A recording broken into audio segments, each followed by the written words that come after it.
ha, tự nhiên luôn á.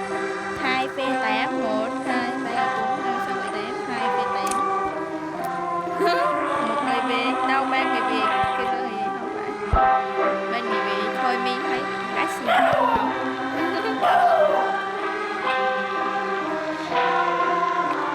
Má Hải đi nữa, 2 phe 8. Ừ đúng rồi, có muốn nữa, đúng rồi. Đúng rồi, muốn cứu từ lứa hết. Em sẽ mua một cái súng.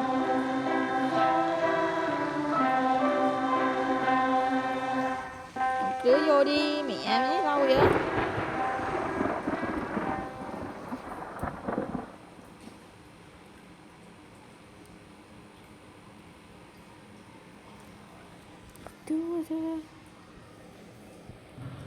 Cái này thì vui hơn đét đúng không? Đét hả? Cũng vui. Cái này cũng vui. Cái này thì 82, còn bên kia không có 82. Chán, yếu quá. Ủa mặt rất luôn kìa.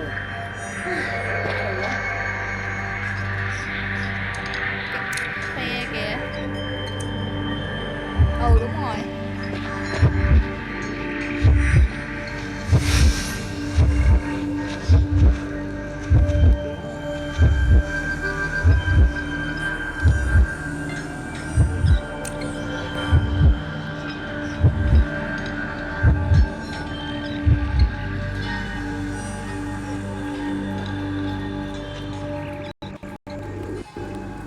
Có Mikagon nói chuyện được luôn kìa.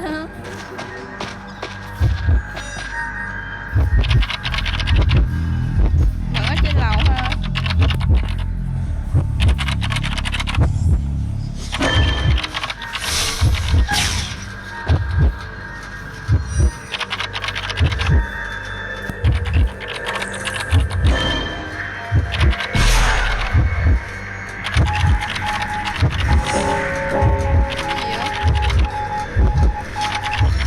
Con này với con gì á ha, con kia dùng tiếng hai.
Ông cao bồi này hay nè. Thôi mi nữa. Hay dữ không? Nói chung là một like hay. Rồi mấy cái con này hay đó.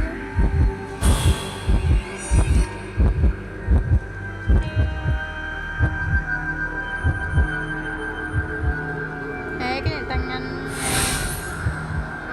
Cool quá. Em đi rồi.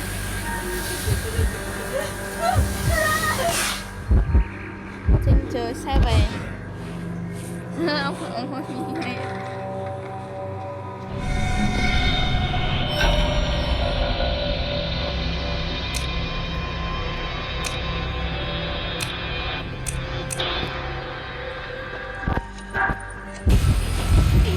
Dạ mẹ.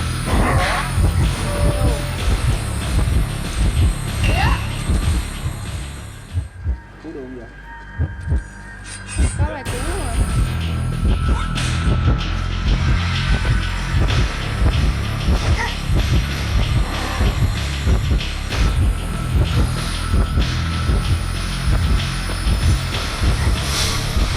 Thép màu đỏ nè hai. Đâu? Hết rồi, hết rồi, hết rồi.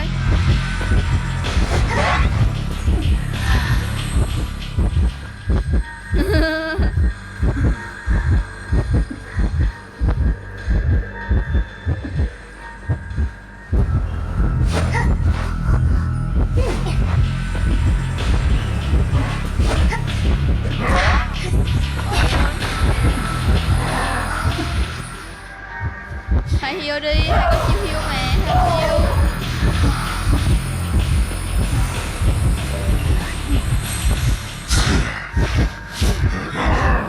Em sắp chết rồi.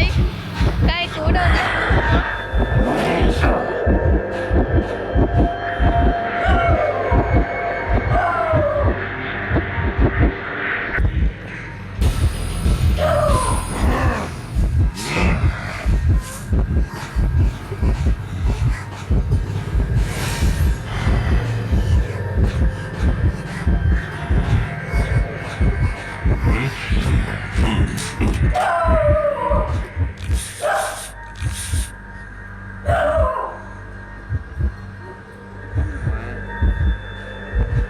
Đi kịp đi, đi kịp đi.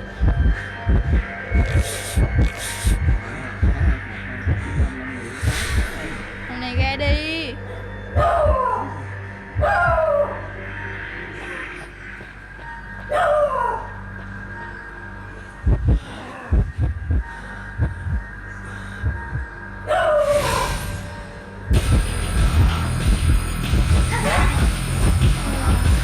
Ghê vậy?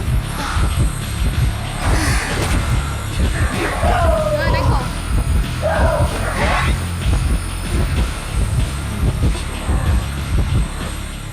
Ồ.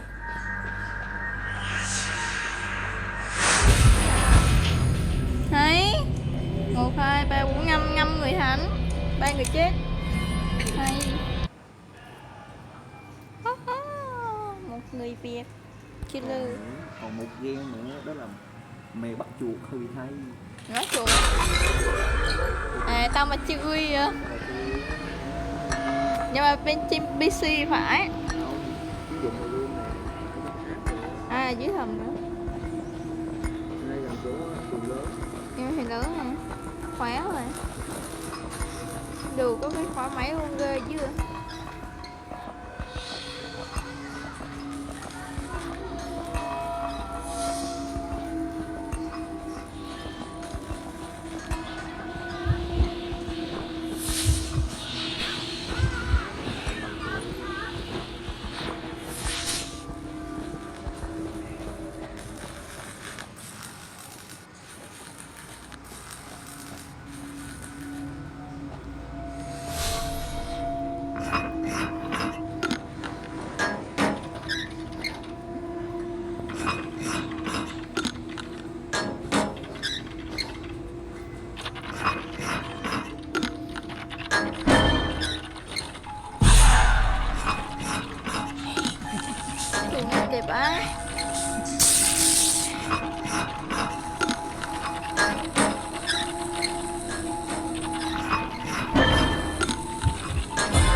cho mỏ mà.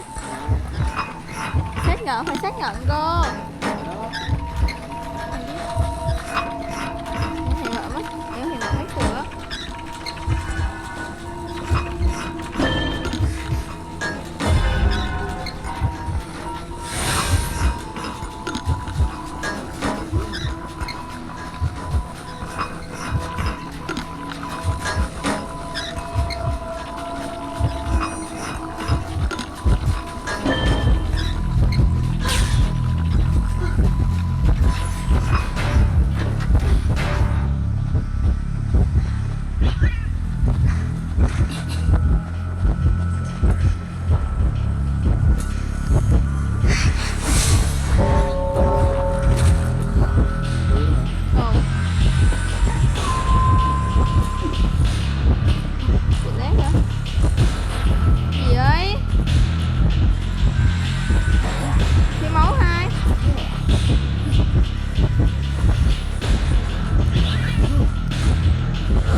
Má trang phục đẹp vãi.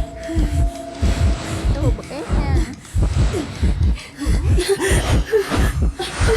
Mấy thằng quỷ mà còn đẹp như thế này. Ai nhất vậy?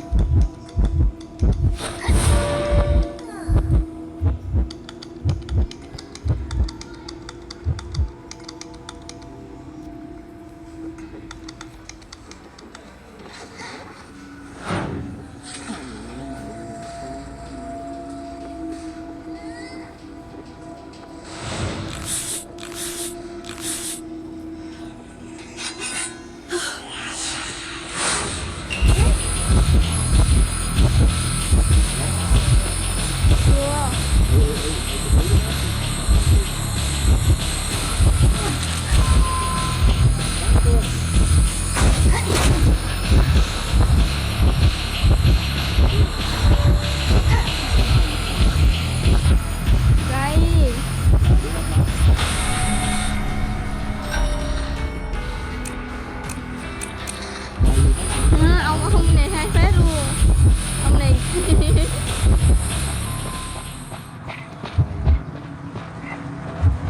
ông này có hội súng hả?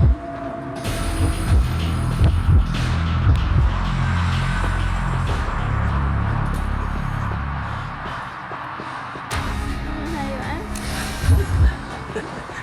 Hay ra hả?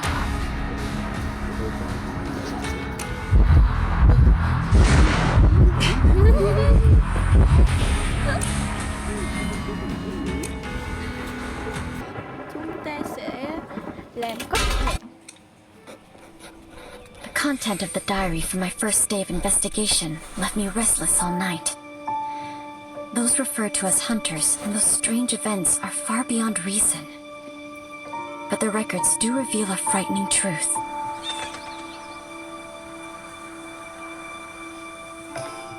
Perhaps I can only find out what they experienced by experiencing it for myself.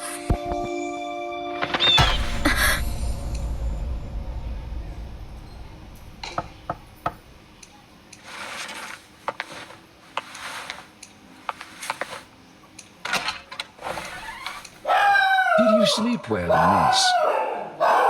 Breakfast is served. Feel free to enjoy some in the dining room.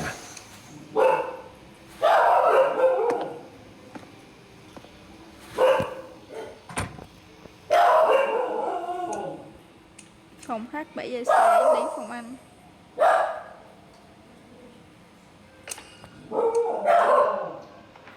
Có vài cái tiếng Anh nên là tôi không biết dịch đâu nha.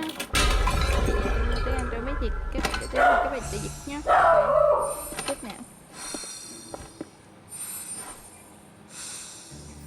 Má trang trí đẹp vãi. Cái này lâu đài nè. Trang trí đúng đẹp. Oh, giảm. The butler seems to know the preferences of each guest. I wonder which one was prepared for me. Nãy nó nói gì vậy? Thôi kệ đi.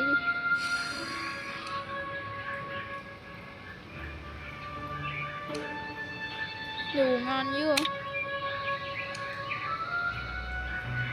Không, có một món tôi thấy không đẹp á.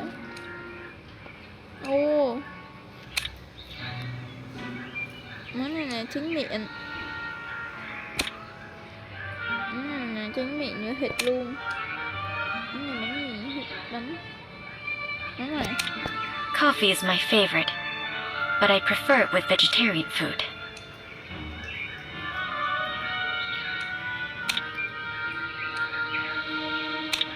This looks like it was prepared for Mr. Kreebird.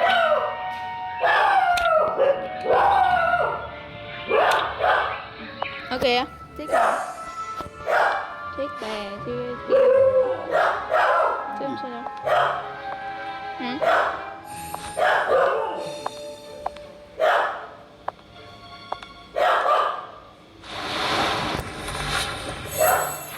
Her face may be hidden away, but based on the skin of her neck, she's definitely still young. She has a tall and toned figure, So she's either of Eastern European descent or engages in outdoor activities all year round.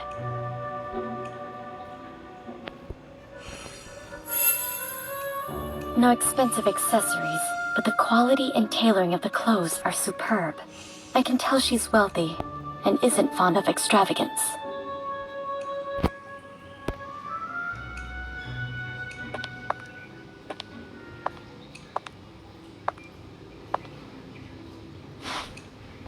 Good morning. You must be Mrs. Plinius. A reporter. Millie Plinius. Nice to meet you.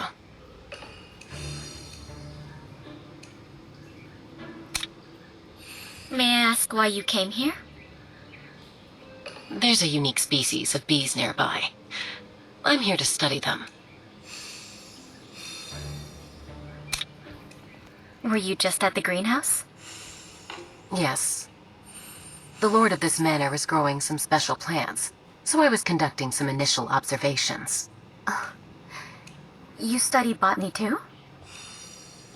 My husband was very skilled in that field, and I helped him with some of his research, so I've dabbled in it a little. You have my condolences. Risk is always present in life, just like it is in research. It is in the past. Are the special plants you mentioned earlier those ferns? Why are they growing here? It is quite unusual indeed.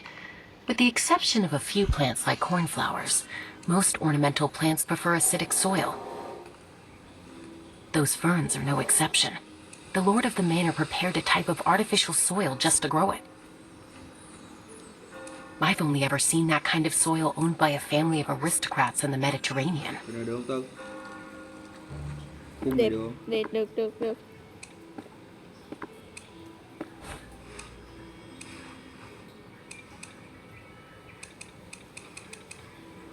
Sắc mặt u buồn á. Good morning, Mr. Kreberg. Good morning. Chua quá à. I can't tell if it's a lack of rest or something else. But Mr. Kreberg looks a little upset.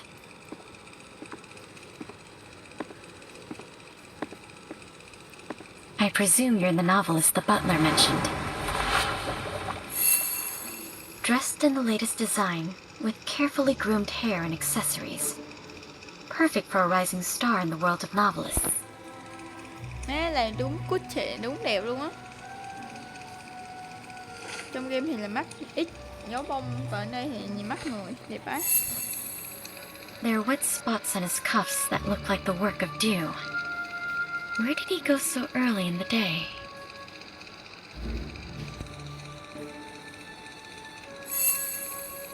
It seems Orpheus's work has brought him a considerable amount of income.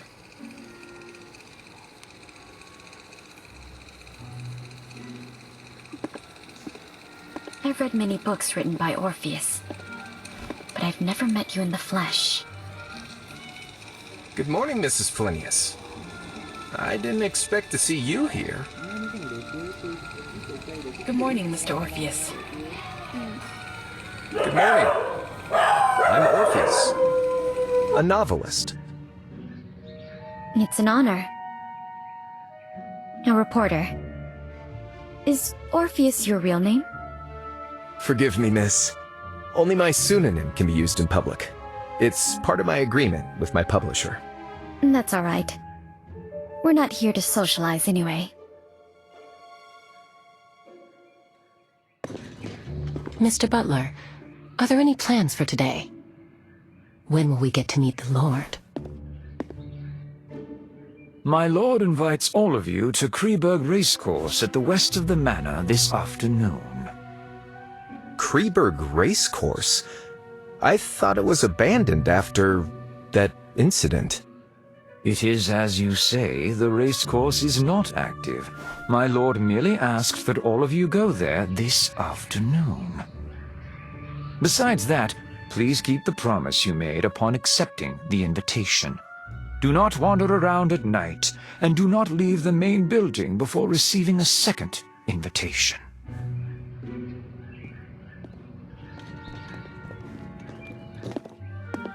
The butler seems to know something. But relatively speaking, I'm more interested in what Mr. Orpheus mentioned. Mr. Orpheus, what does the thing you mentioned earlier refer to? Around 10 years ago, an Irish nobleman, Menace de Capet, acquired this manor. His noble conduct was very popular. The middle-class families in the vicinity hoped to marry off their daughters to him. But Manus fell in love at first sight with a noblewoman from Austria, Mary. However, Mary grew depressed after the wedding. The depression was attributed to Mary's lack of suitable social venues. Manus built a racecourse for her. The horse races there soon became the hottest social event in town. Everything seemed to be going in the right direction, until Mary committed suicide in the racecourse, and an ominous air filled the place. The tragedy didn't end there. Not long after Mary's death, racehorses galloped out of the track and caused a fatal stampede, ultimately embroiling Manus in a lengthy lawsuit. Maybe it was the pressure from the claimants, or it was the sorrow from the death of his wife. Manus went mad, and he was never seen again. As for the manor, it was sold off by Manus's creditors.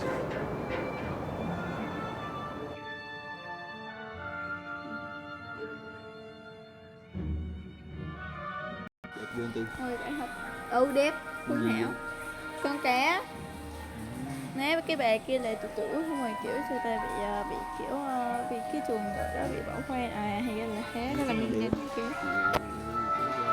ai biết hay có chơi killer không chứ kìm người tắt lo để mọi người nghe suy nhá.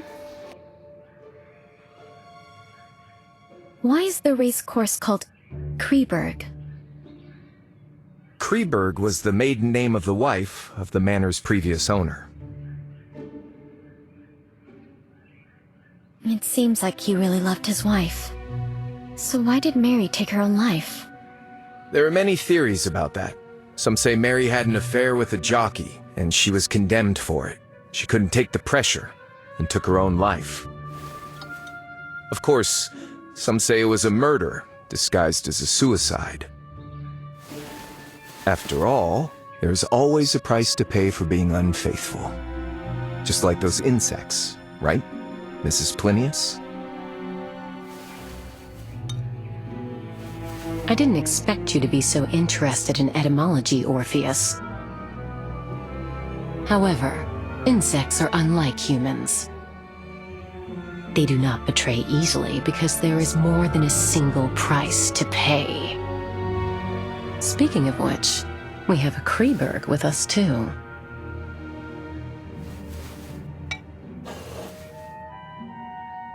I'm sorry to say that I'm French. Forgive me, but I wish to rest a while longer. I'll see you in the afternoon. It's common knowledge that the Mary from Austria, whose head and her crown fell together, was from France.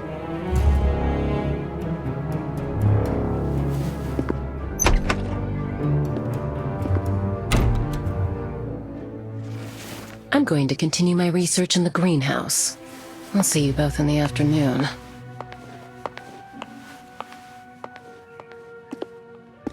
I plan to have another look at the collection in the living room. See you in the afternoon, Miss Reporter.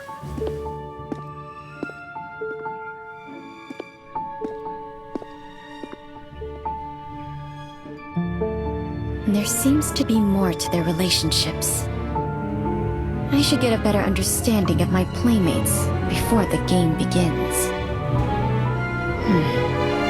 I'll start with the famous novelist.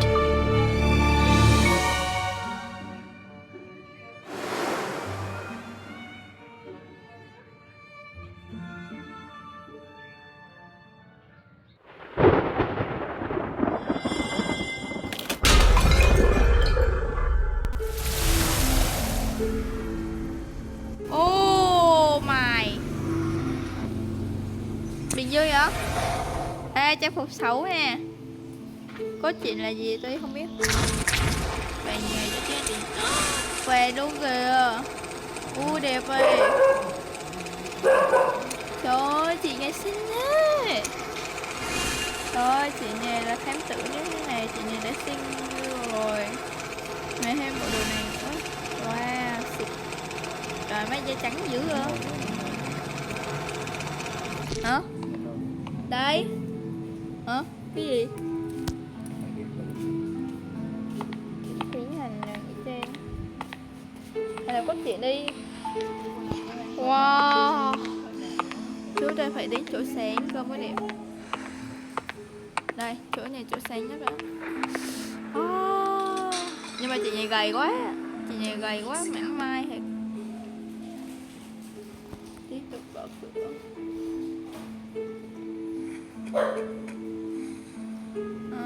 Wow. Nhưng mà chị này gầy quá. Tiếp tục ơi. Trời, mấy chị này mặc đồ ngủ nữa thế này ai mà không mê. Trời, mặc đẹp, mấy tóc đẹp đấy chứ. Wow.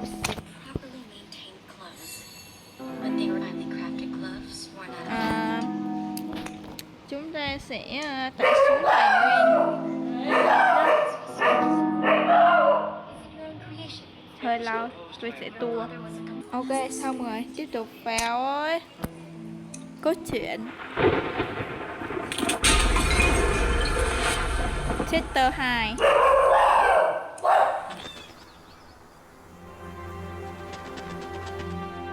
Everyone seems to be hiding a secret. Perhaps I can start with that mysterious novelist and gather some useful information.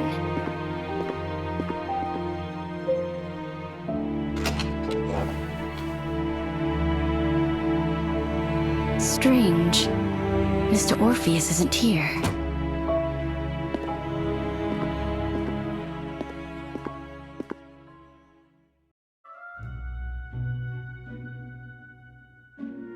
Nhảy chót sữa này là tôi mới tắt tiếng để các bạn nghe cho rõ. Điều tra phòng sinh hoạt 0/2.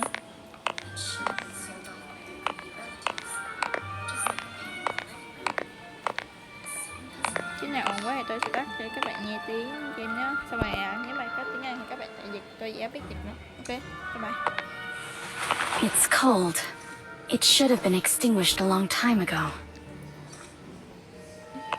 Ê, lịch đề It's kìa. fixed to the fireplace.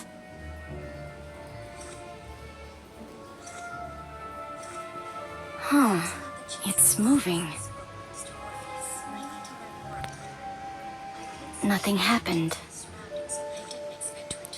Did Mr. Orpheus never come here and go out the back door instead? Then...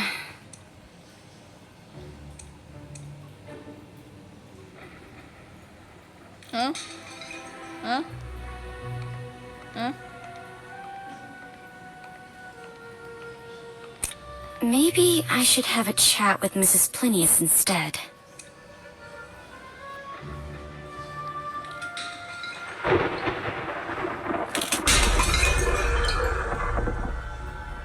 Trời, nói chuyện với phu nhân. Strange. Mrs. Plinius is gone too. Điều tra nhà kính.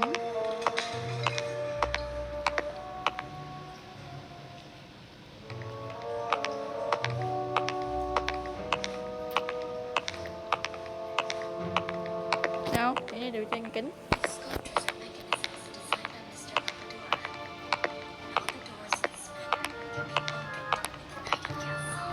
Someone placed some beehive boxes here. Was it Mrs. Plinius? These bees look pretty hostile. I better keep my distance from them. Thần hái của chị kìa. Wow. Cái này để bán movie chứ.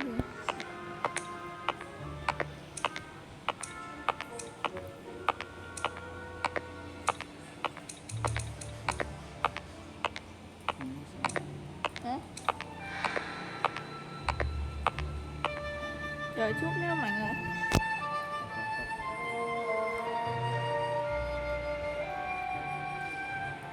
Xong hả? Bấm đại cái xong. Hả? Đây, tiếp theo rồi.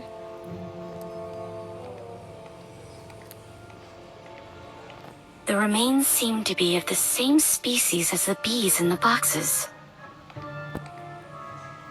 Besides through the dining room, there should be no other way to leave this place. So, did Mrs. Plinius leave while I went to the living room? Then...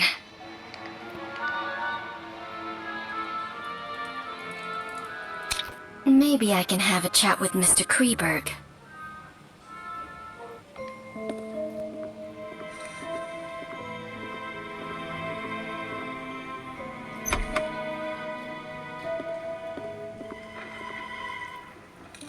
Was that Mr. Kreberg? Where is he going?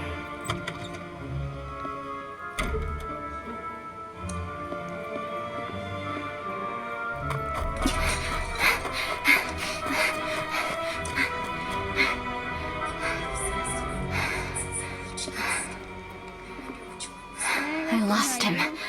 I must find a place with a better view. Có chuyện hay chứ.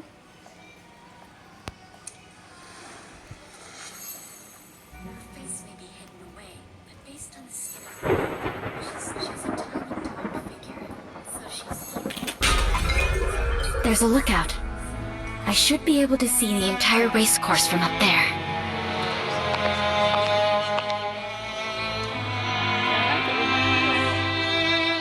Ê, chạy giống như là trong người á. Đi từ từ luôn.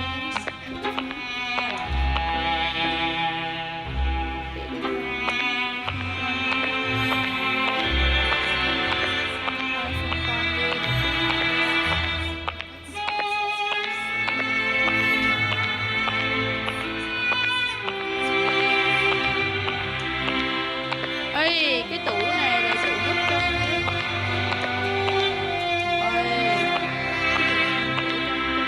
cái máy nữa, máy này sẽ máy hả?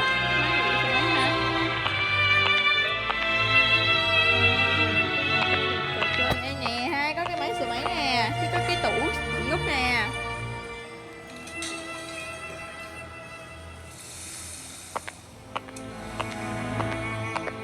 Ồ, kia đi coi.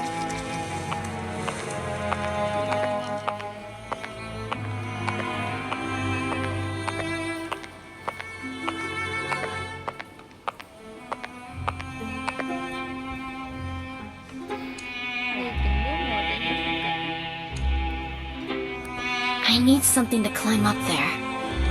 Maybe I can find something useful in the stable over there.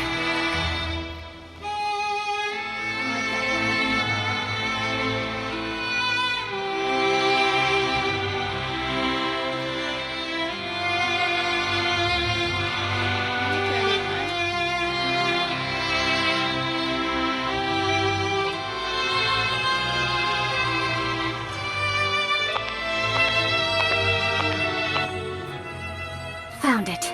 This should help me get up there.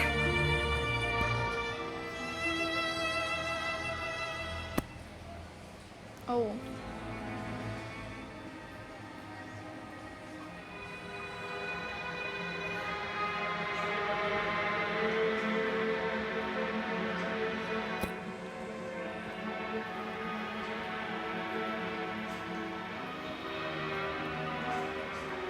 Bài này không có bộ đồ nào khác nhà bộ đồ này. Great. It seems to still be working.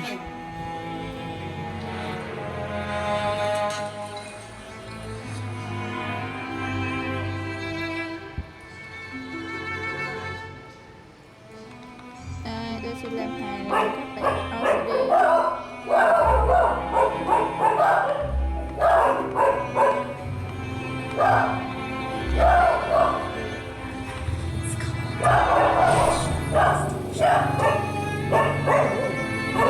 The deserted stands are in disarray, and many things have been damaged.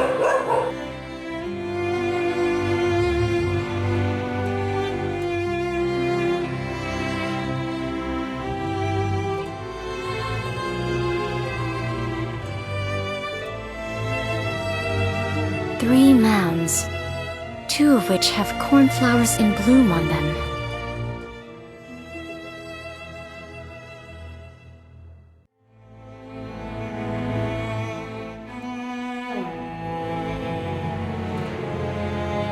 Found him. I need to get a closer look.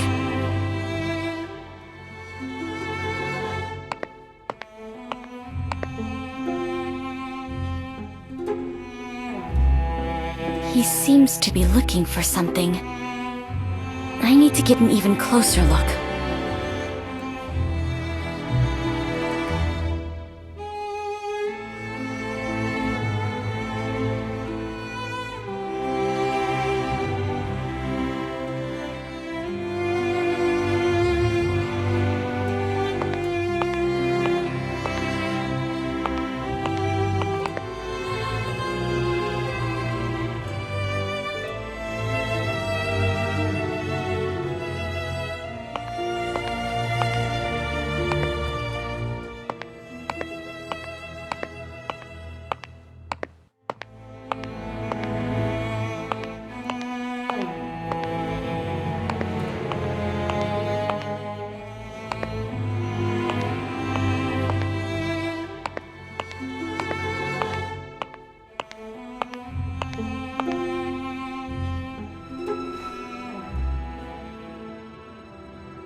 Chúng đang ngăn chặn cái nào đây? Bỏ chạy. No, không. Xuất hiện, đừng yên tại chỗ.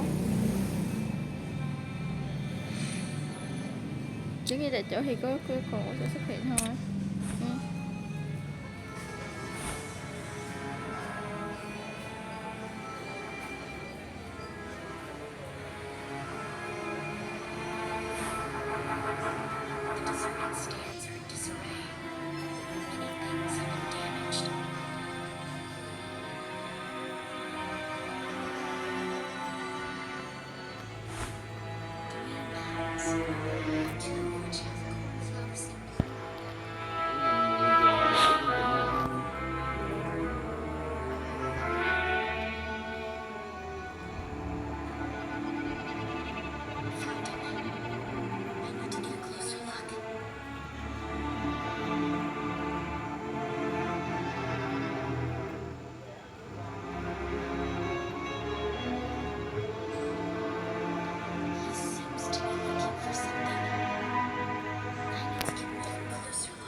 In its prime, the Kreeberg Racecourse was a renowned racecourse where even its popular horses were quite famous. The most famous among them was the racehorse that came to be known as the White Steed of Death. During every race, its rider would invite a lucky lady to pin a flower on it as a victory present. The lucky lady was usually Mary. As for the flower she chose, it was the cornflower. The cornflower, which symbolizes a happy encounter, soon became ironclad evidence used by the people to slander her and the rider of an impure relationship. But they seem to have forgotten the horse went berserk and caused a trampling incident later on. The White Steed of Death was once known as Cyanus. It was a symbol of love that Manus had gifted to Mary. And they forgot that the cornflower had always been the crest of Mary's family, just like the one on your tie.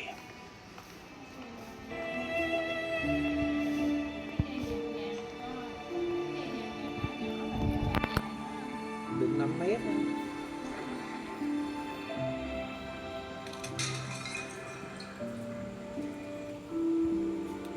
Sao?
The substance secreted by rotting remains sometimes changes the pH value of the ground, and it takes a long time to restore balance. Mấy cái game này là có trực tiếp được thôi. Mà không biết trực tiếp.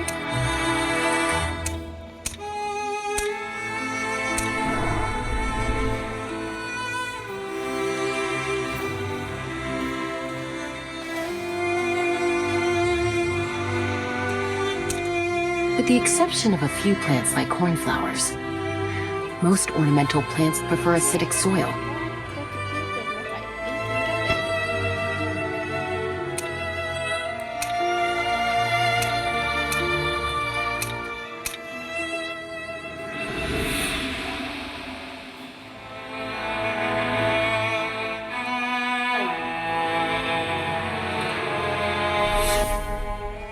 It's not at the stables.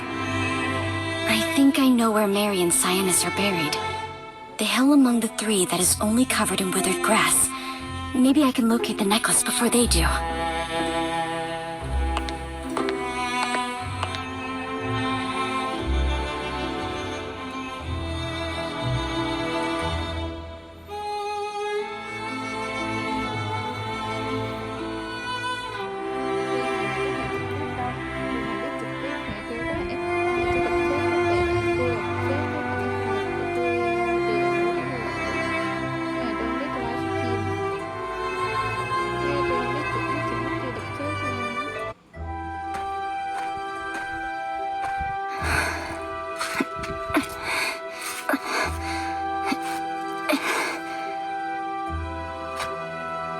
No coffin. And these are not human, huh? What's this? I have to say, you're really sharp, Mr. Kreberg. You have the makings of a detective. Oh no, someone's coming.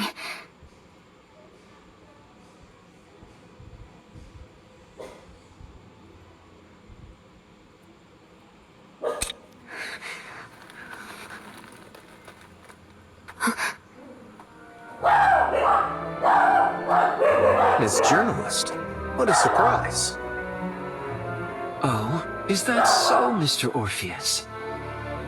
You're an outstanding detective, but a terrible actor. Especially when it's improvised.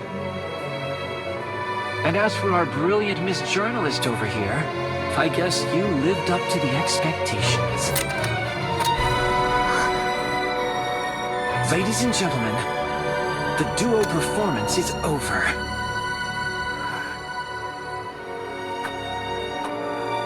Bring that box over here.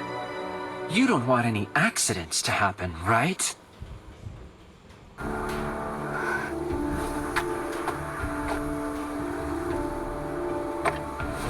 Get over there. Turn around and don't look back until you hear a gunshot. Otherwise, it will be the last thing you hear. It's in our best interest to listen to him. There are calluses on his palm, so he should be good with a gun.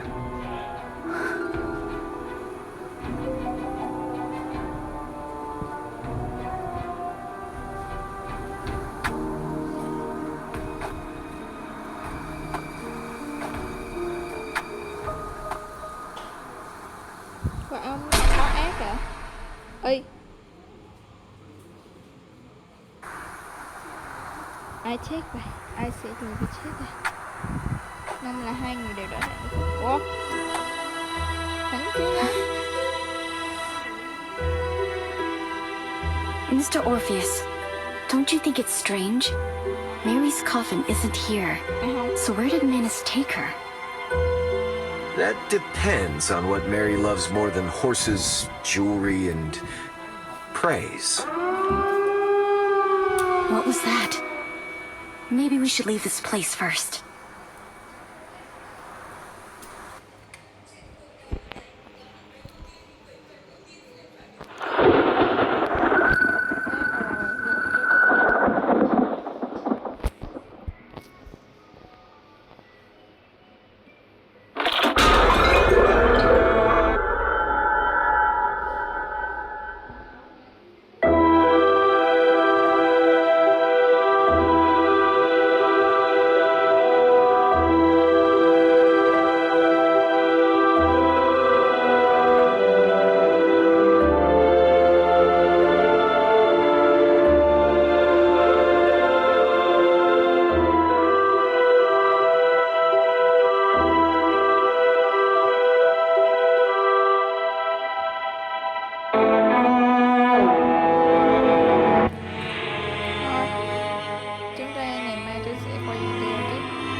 Entity.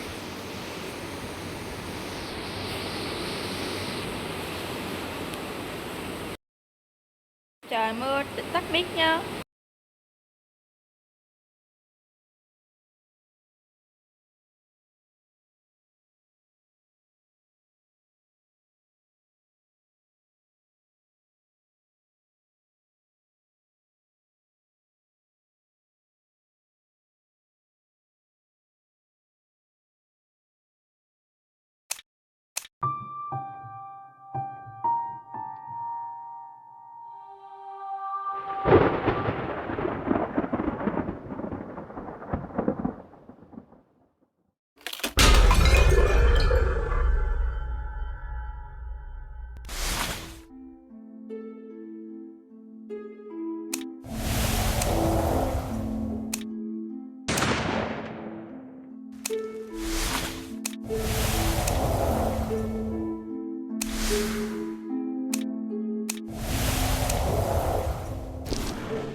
Huh.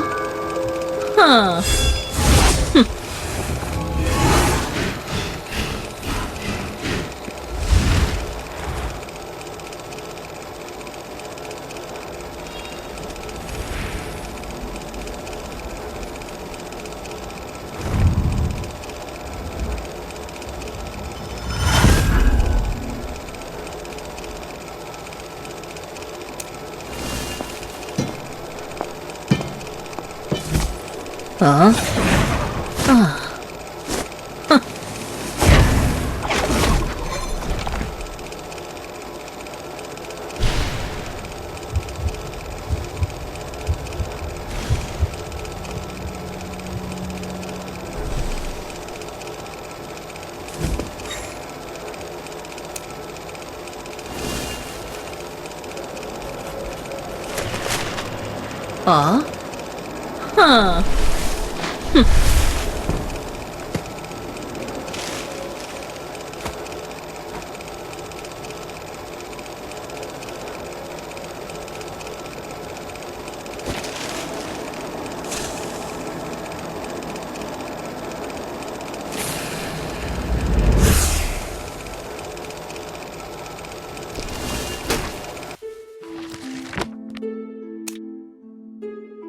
Trong đây có độ ồn nè.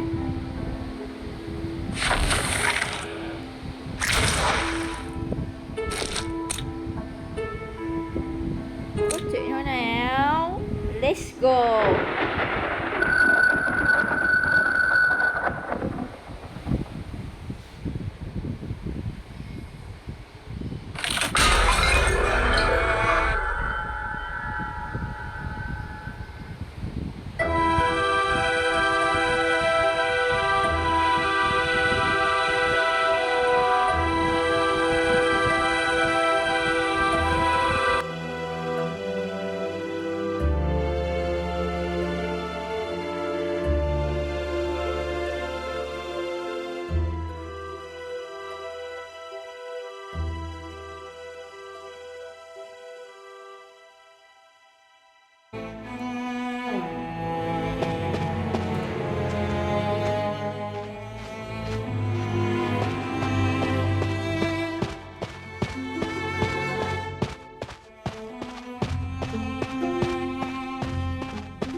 Bị trói trên giường, kiểu cái bộ đồ này bị trói trên giường, cái bị chặt đầu sao á, dùng cái gì chặt đầu á, trời đất á.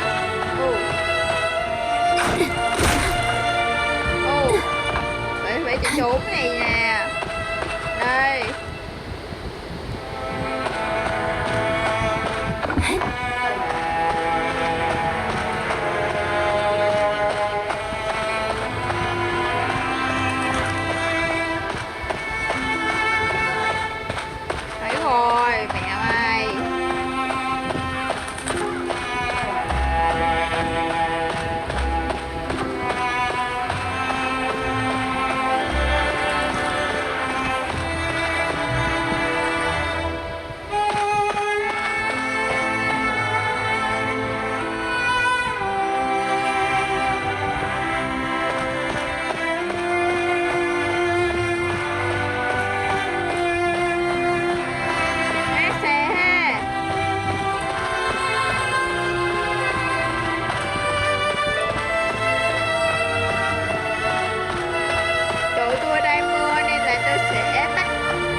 tôi sẽ nói chuyện cho các bạn.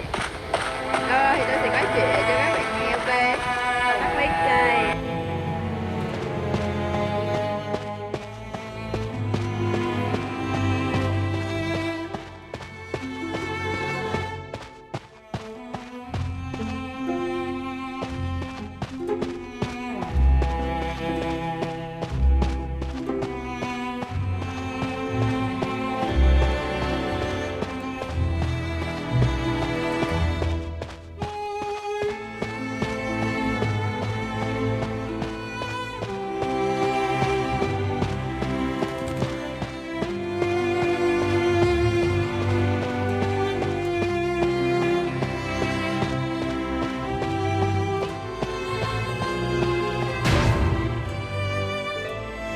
What's with this noise again?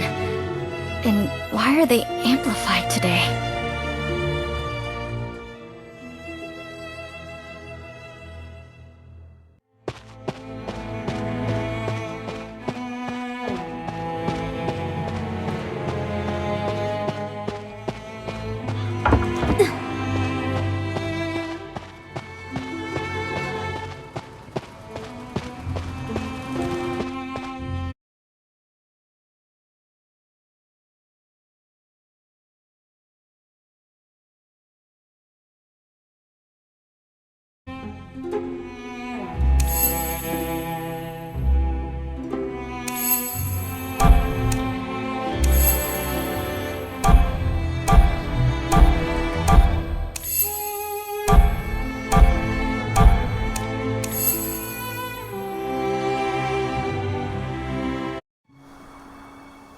Then now...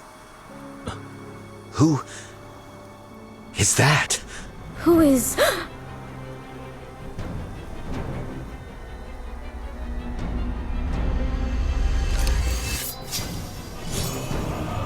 Killer luôn á.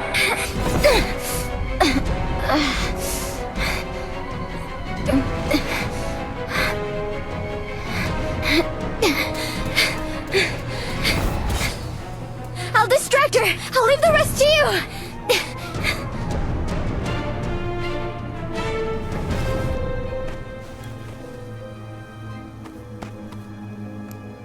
Hèn gì nó cho có mấy cái kia.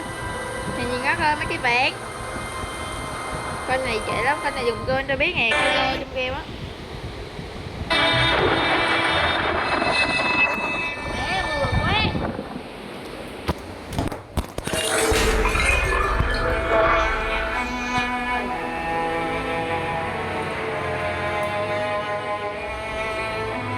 Đó, cái nó có thể dùng gôn á.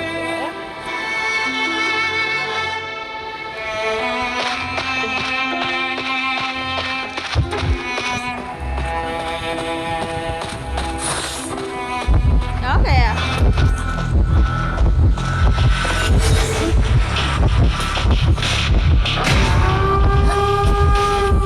Đấy. Đồ. Gì đó? Không. Ồ, mưa.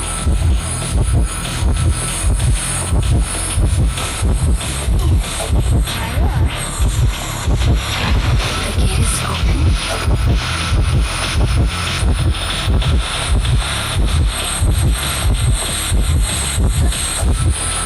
Đấy đó, cái gì xe chứ hả?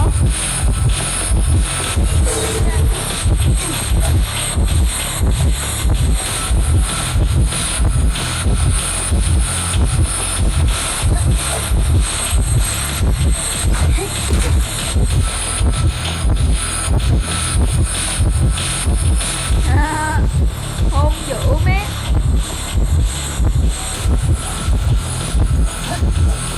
Uống vậy?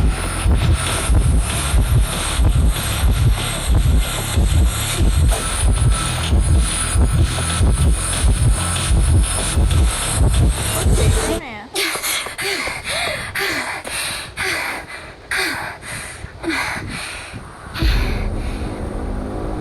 Where's Mr. Orpheus? Alice.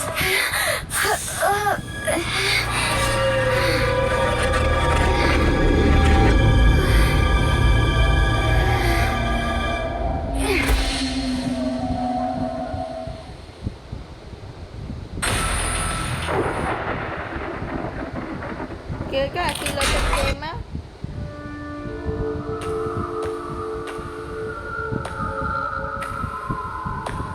Bài đó thì còn nhỏ nè.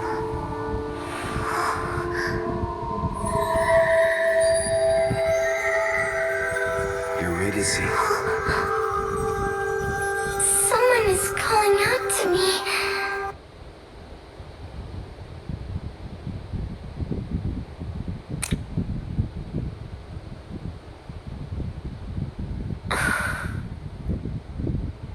I'm happy to see you awake. Mrs. Plinius said you fainted in the greenhouse. Fortunately, Mr. Orpheus was there. I've sent for the doctor in the city, but the storm last night destroyed the roads, so they can't return for now. But Mr. Orpheus is knowledgeable about medicine, and according to his preliminary diagnosis, you seem to be fine. I've instructed the kitchen to prepare some liquid food for you, and I'll go get it immediately. Thank you. May I know how I got back here? I found you unconscious at the racecourse's entrance. Perhaps you fainted from fear or shock? I carried you back here. I ran into Mrs. Plinius at the gate. I was forced to ask for Mrs. Plinius's help to prevent the others in the manor from learning that we took action on our own. Where's Mr. Kreberg? Did he come back here? I'm not sure. No one has seen him. Mrs. Plinius, the servants, none of them have seen him. It depends on whether the servants are telling the truth.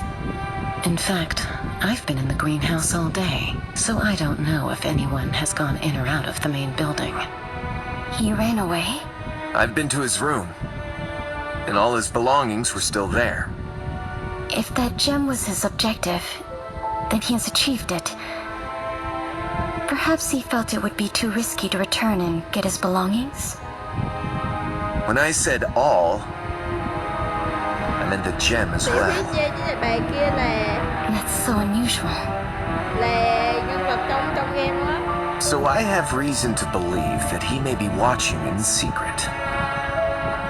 I've told Mrs. Plinius about the incident at the racecourse, Còn cái con nhầm chim and dừa it seems the situation here is more dire than I ever imagined. Although I know there's no such thing as a free meal, I don't want to suffer an accident before the banquet even begins. Obviously, we must be wary of the elusive Mr. Kreberg right now. So in my opinion, it's always better to have more allies. I agree.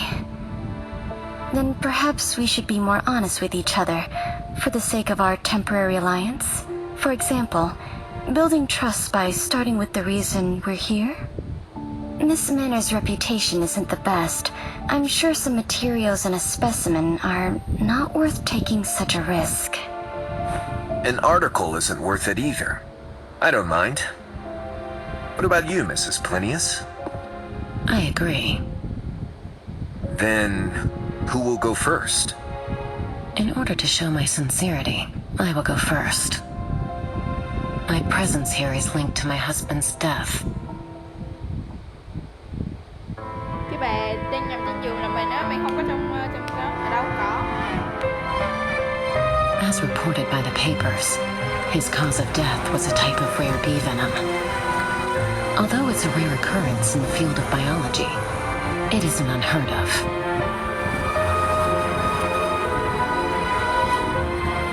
I wasn't suspicious at first. But while sorting through my husband's belongings, I discovered that he hadn't recorded those bees in his observation notes. My husband was an extremely meticulous person, toward people and even more so toward his research. So there shouldn't have been an unrecorded species of bees in his apiary. And not too long ago, I received a bee specimen from this manor, and it was the exact rare bee species.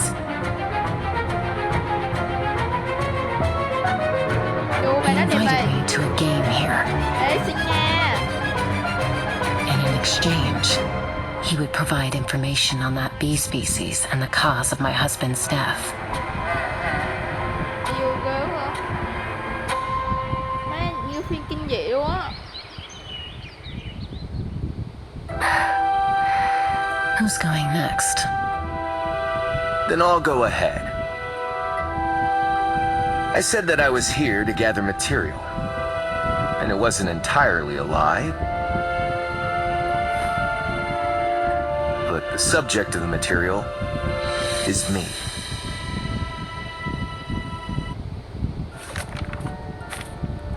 Đẹp trai thế. My father owned this manor before Manus did. He was a kind and gentle man who loved art and doing charity work.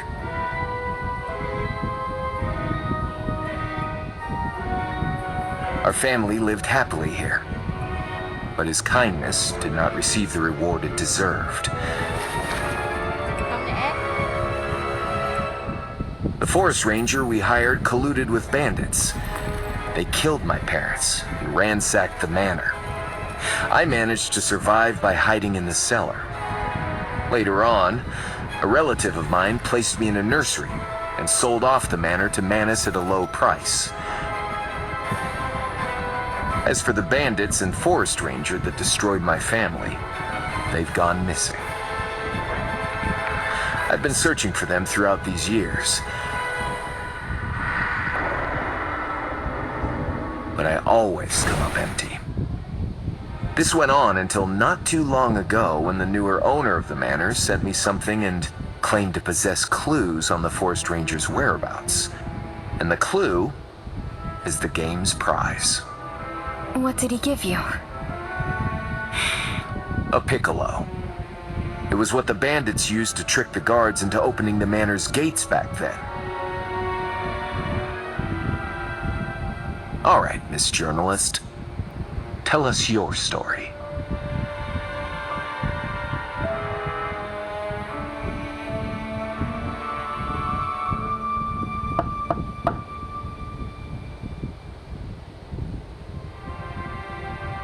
Come in. Miss, I've brought you dinner. Dinner is served for everyone else as well. Please enjoy your meal on the first floor. Lisa will take care of her. Too many things have happened today. Miss needs some rest. And we can continue tomorrow.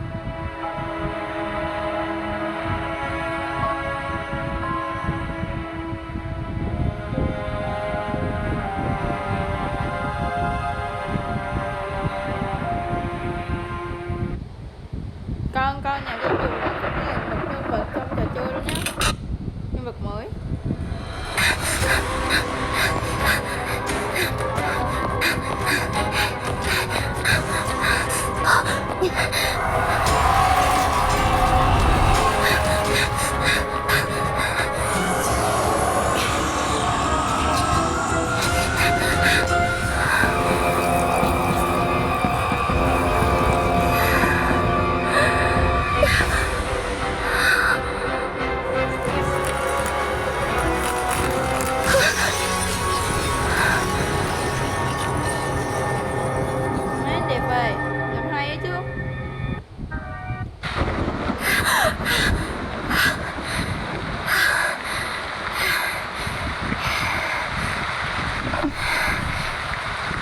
Dream again. Maybe it's a warning. A warning for me to finish this as soon as possible.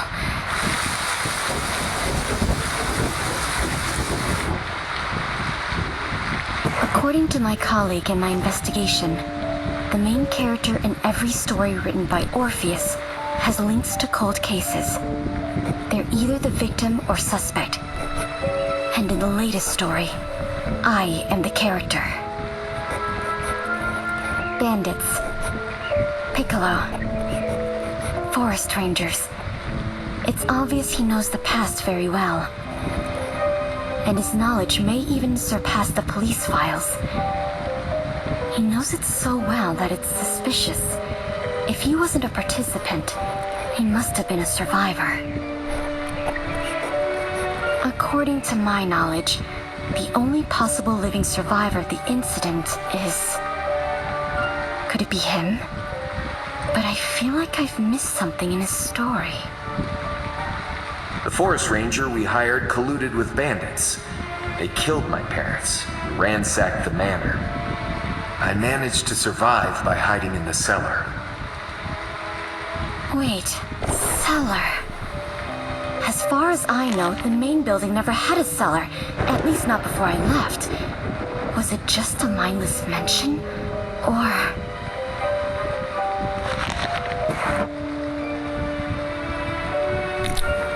Trang phục này tươi mở cỏ đó các bạn, mặc đó.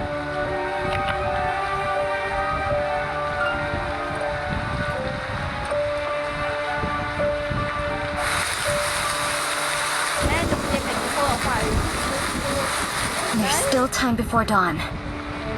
I can use the stormy night to restart my investigation. Ghê nè. Then...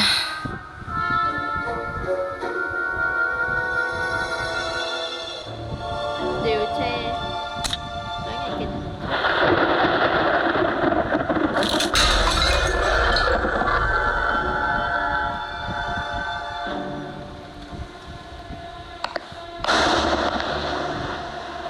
Em bước chân đã vậy.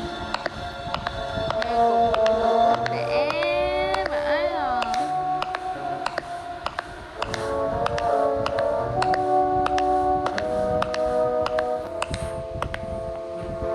These little guys seem agitated and uneasy. I should keep my distance from them.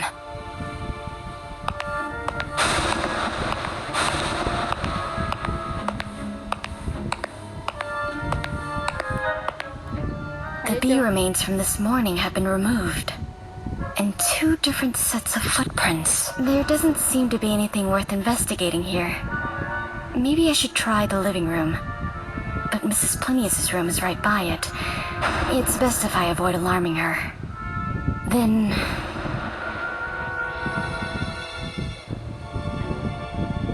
Xé hành lang đi.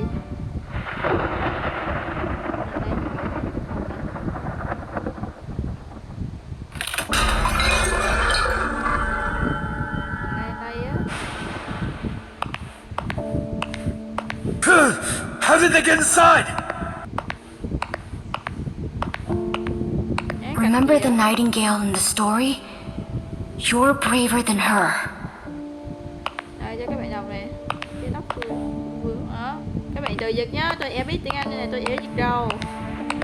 Gặp mẹ Take her and run! And don't turn back! gung kìa. Chạy đi trước khi mọi điều để hơn. Where did those kids go? Bạn muốn tiếp tục đi sao? Chắc là bạn đánh đại hơn. Shh. Don't be afraid. We'll meet again.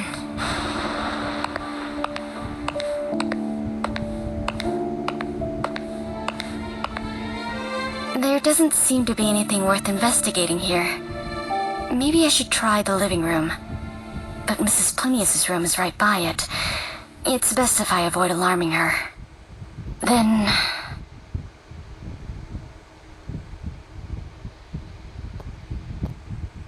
Tới phòng sinh hoạt đi, xong tới phòng ăn. Đánh đại á. This is the only place I haven't investigated. Đánh đại á, chứ tôi không biết tiếng Anh thật đâu. Thật á. Nè, lật kìa thấy không? Ai mà OC là tôi nghe khó chịu lắm nè. Tôi bị, mà tôi bị á, làm ngại, tôi khó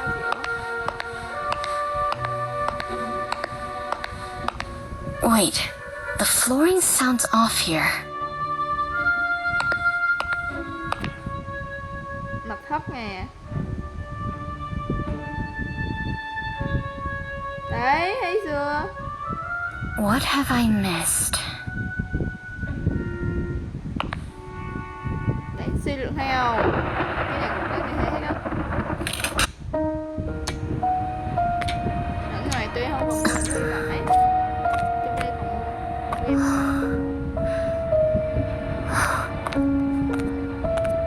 Ventilation-wise, the air is quite clean here. Someone must have accessed this place quite frequently. Đi tìm xung quanh cái đã.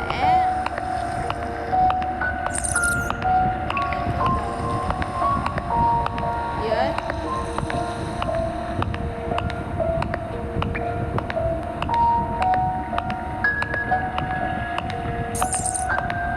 Rồi, rồi. Kịp mẹ ơi. Quay vô lại nhá. Nè, tôi nhớ là cái bộ đồ này nè.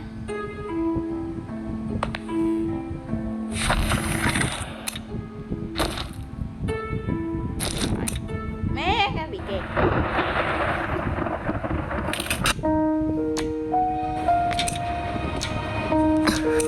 Quay nhá. Đây, để cho các bạn coi nha. Trước kia thì đừng kẹt.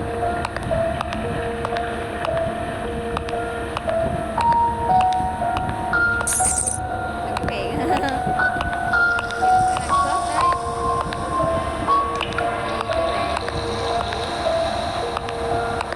Ê, có cái gì? Ê, cái ghế này là em xem cùng người đó xong rồi kiểu mấy cái mẹ này là kiểu như là người đang muốn thôi kiểu cái gì em đồ á.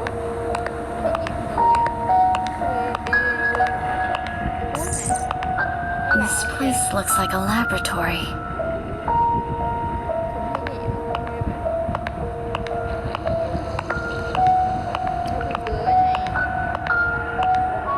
There's still half of it left. I think it's some kind of reagent.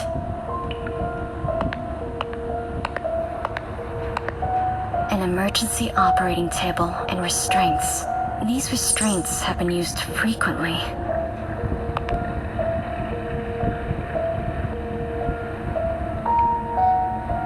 These symbols.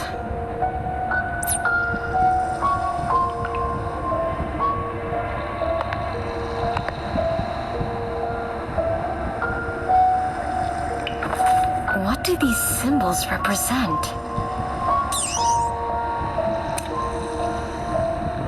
This is a symbol my father designed. The mark of the muse. Maybe I can test them.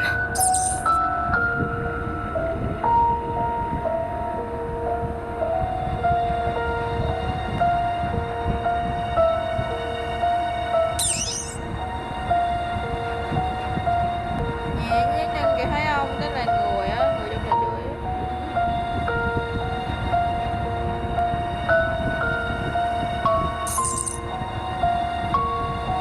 Nhẹ sẽ chết luôn. Looks like a psychedelic drug.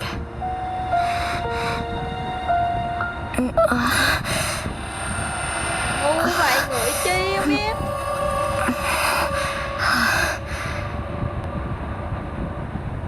Hay quá. Mọi người chắc có nguyên ngân hả? Cái cơ rồi đó.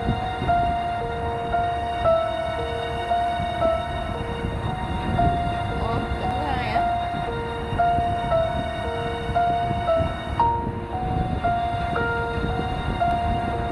Vui quá hả? Thấy A siren song.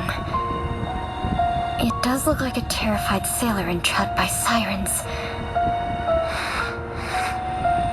trời, ngu vậy. Ui, Is this why we experienced hallucinations at the race course?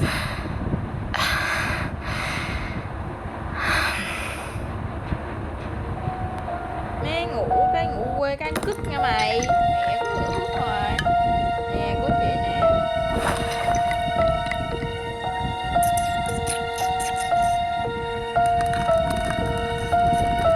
Nothing happened. The symbol and records are linked to its effects. If siren represents terrifying hallucinations, then what does Mnemosyne represent? Huh? What's it doing back here? Chú không giật mình nhá. Con này là cái con gương ngại á. Chú không có giật mình. Who's there?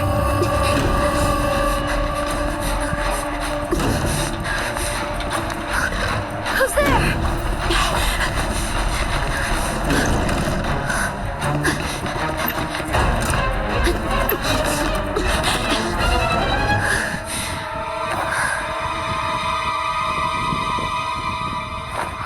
him? Giống thằng kia vậy.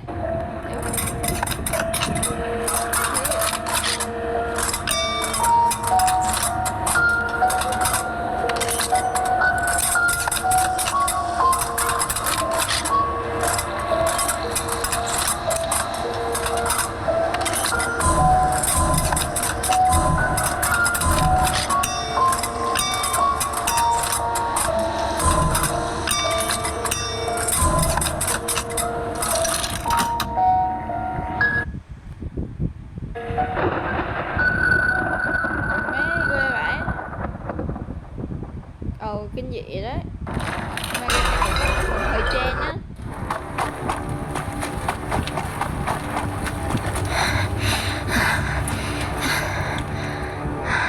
Rồi tới nói chuyện rồi. Mấy này nhìn quen lắm nè, mát cũng ăn quả.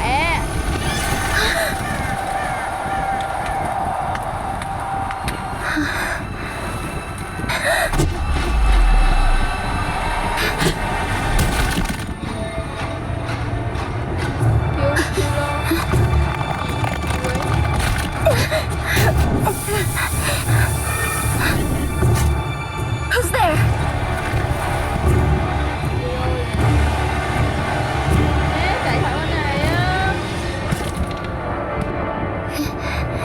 What was that?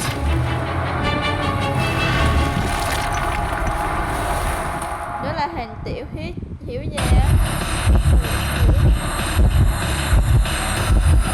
Để tôi đừng có là nhiều nào bỏ trong tay này chung ở trong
tiểu huyết da chắc luôn.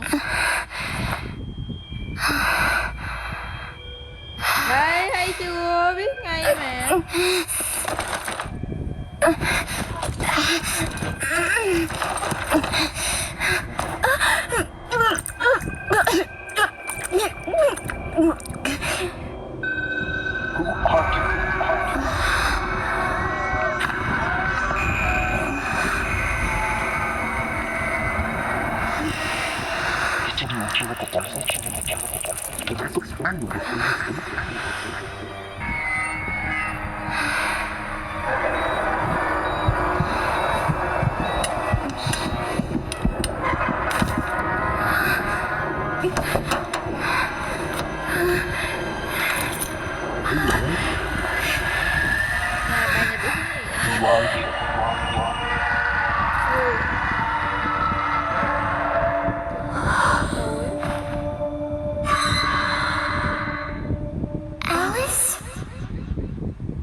Why am I back here? Was it a nightmare?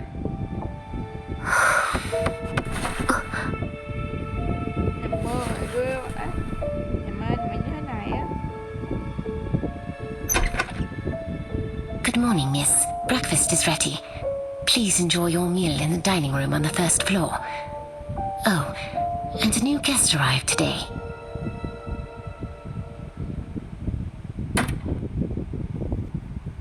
Nếu không ăn có chuyện chứ. Thật đấy, ghê vậy.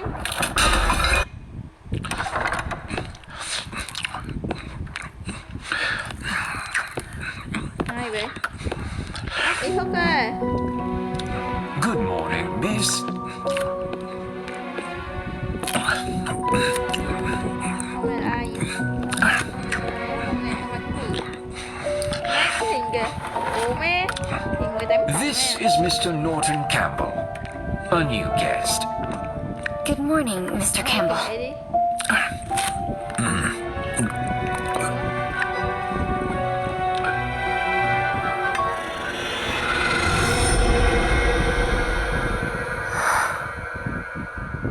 Forgive me, Mr. Butler. It must be an after effect I experienced yesterday.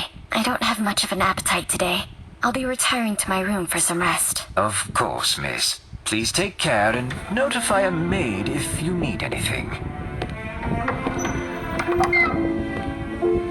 Miss, considering the state of your health and Mr. Kreberg's sudden disappearance, the Master has made some adjustments to the existing arrangements. You are free to move around the main building today, but please do not leave without permission. And let me know if you need anything.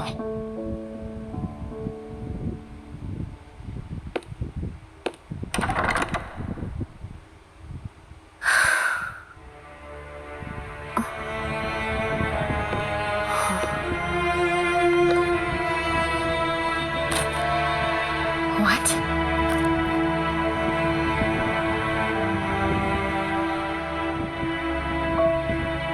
Game nè, tựa game nè. Không kinh dị lắm đó. Không kinh dị lắm.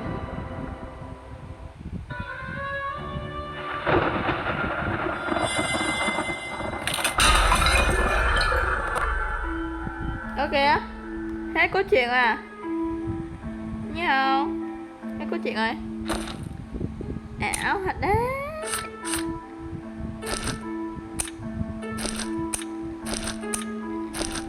Ồ.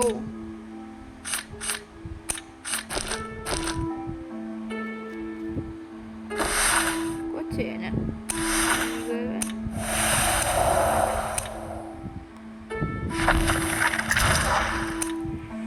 Má có chuyện hết rồi ha ơi. Hai chúng hả? Mua hả? Mua hả? Đâu vậy? Wow.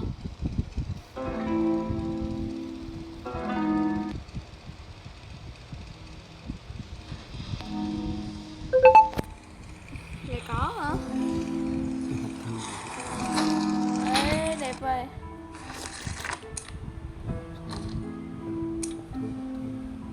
Ừ. Hay là có chuyện đi, có chuyện hết rồi, là có chuyện hết rồi. Cái gì vậy? Hả? Tắt.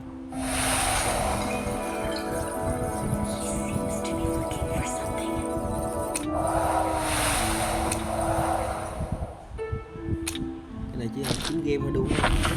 Ừ. Cái này nằm quần què làm sao? Cho dừng đi, cho dừng đi, cho dừng đi. Ok. Tiếp tục, tiếp tục.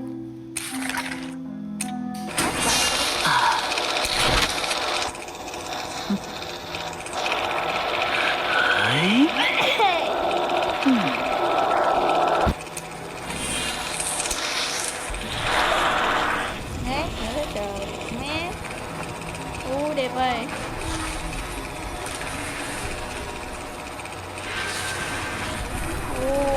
Bạch nè. Nè mẹ.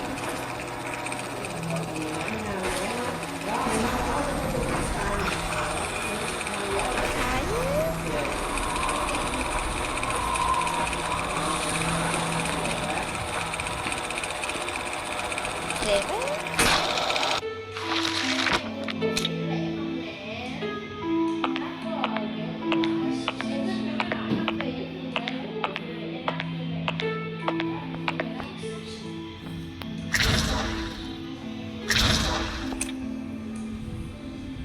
No.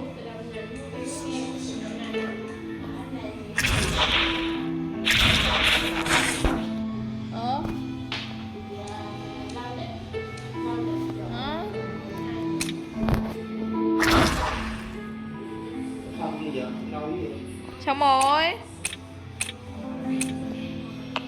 Em làm xong rồi, xong rồi. Em làm xong rồi á. Nãy giờ không làm đi. Này nãy hay cày game mà quên lộn. Tức.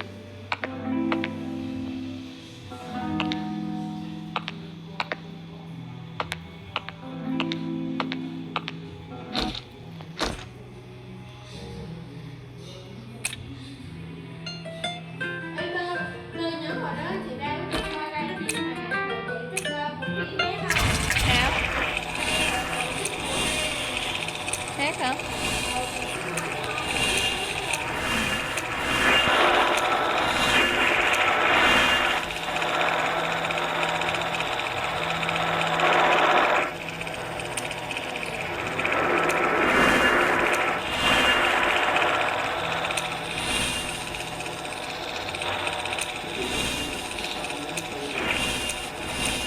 Chưa, hỏi là xem dạ.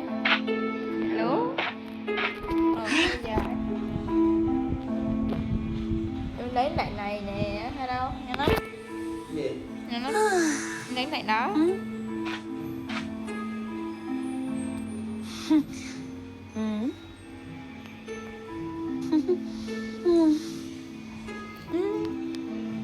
Tôi thôi đi đeo dài lắm rồi. Tạm biệt, bye bye, see you.